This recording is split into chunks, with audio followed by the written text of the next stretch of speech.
Well, Russia is sending aid and rescuers to Japan to help with the aftermath of Friday's earthquake and tsunami, as well as to prepare for a potential new disaster. Well, for more on Moscow's involvement, let's cross live to RT's Peter Oliver. Hi there, Peter. Now, can you just give us an idea of the kind of help and the areas of expertise that Russia is able to offer to Japan at this point? Well, a Russian emergencies ministry plane has arrived in Japan already. Now, that contains 50 rescuers and aid workers, as well as humanitarian aid. Now, we're looking at things like shelters, tents, blankets, food, water. We've heard already in the programme they're in very short supply in Japan. This aid is now getting into the country from Russia. There's also a helicopter from the emergencies ministry which has been given the green light to enter Japanese airspace. Now, that's expected to go to the areas worst hit, to go directly in there to those areas worst hit by the earthquake and tsunami. And that contains another 25 aid workers and more supplies and humanitarian aid for the people on the ground there. Now, over the weekend, Russia already pledged energy aid to Japan to try and help the situation there. Japan drawing about 30% of all its energy from its nuclear power stations. They've been severely disrupted following the earthquake and tsunami, and of course the ongoing disaster that's taking place at Fukushima.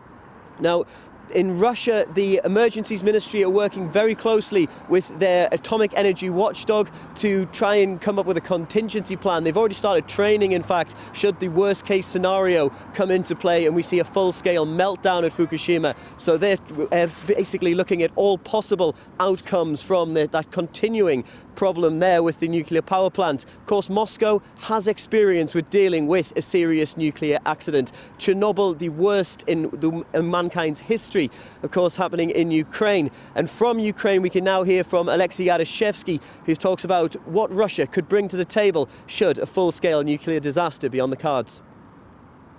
A painful trip down memory lane. Alexander often goes to the 30-kilometer Chernobyl exclusion zone in Ukraine, but every visit evokes sad emotions.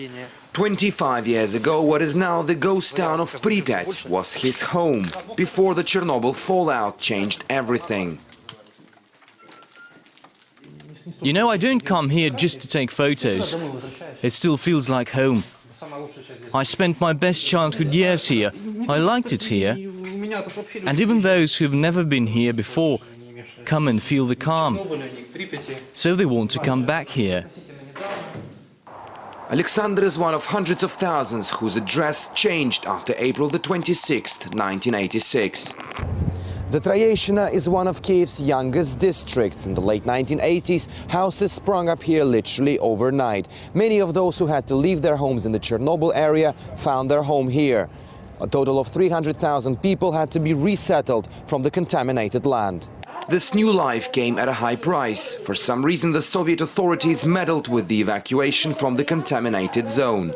50,000 Pripyat residents, the town just 3 kilometers from the exploded reactor, were subjected to a great deal of radiation.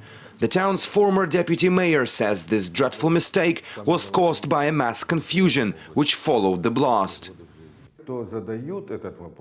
Those who ask the question don't quite understand what it takes to evacuate as many as 50,000 people. You simply can't do it in 1 hour or in 2 hours. We brought 1,300 buses here from Kiev. We had to inform people, bring them together, and in the first place we had to understand whether we actually needed the evacuation.